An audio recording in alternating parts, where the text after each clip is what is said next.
Hello everyone! Tignan natin ano yung tarot message or energy for today. Yan. Kung bago po kayo dito, don't forget to like, follow, or subscribe regarding personal reading services. Message privately po kayo sa aking official Facebook page. Mag-abang-abang na lang po kayo ng mga announcements doon para sa mga nag-aabang ng mga free reading. Doon po ako nag-a-announce. Ganon din kung may mga promo ako sa aking mga personal reading services, doon din po ako nagpo-post. Ayan. Tingnan na natin.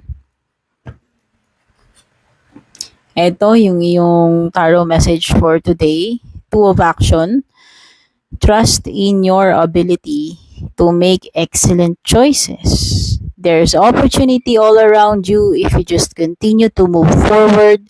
It may be time to take on a new partner who can help you be a success in your career or creative endeavors. Keep your eyes on the big picture rather than the details of the moment.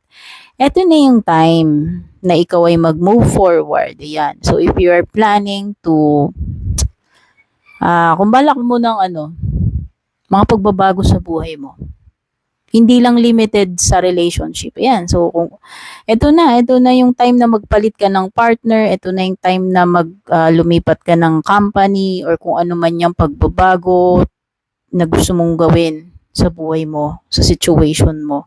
Ito na yun.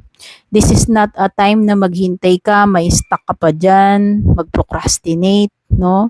Kumbaga, grab mo yung opportunity and this is the perfect timing. Okay? So, para dun sa may mga question mark sa isip ninyo, maghihintay pa ba kayo? Mag-i-stay pa ba kayo? Or what?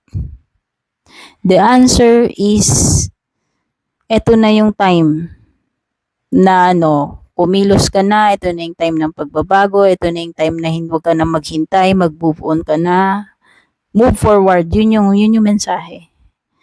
No, lipat ka na sa next step, lipat ka na sa next chapter. Ito na yun yung sinasabi ng card mo.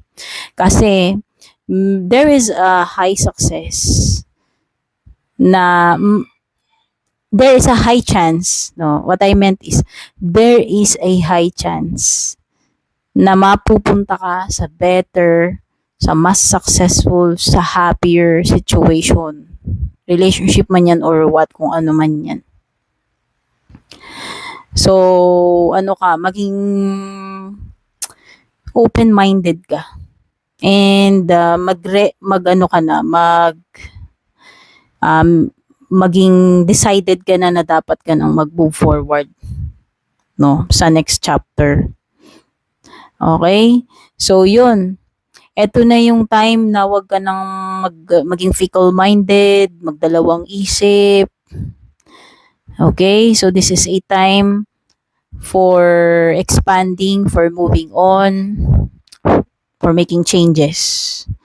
Okay, so ito yung mensahe para sa inyo. Maraming salamat. Don't forget to like or share this video. Pwede rin kayong mag-comment. Mas makakatulong po kung magla-like, follow kayo sa aking page and i-share nyo itong ating reading.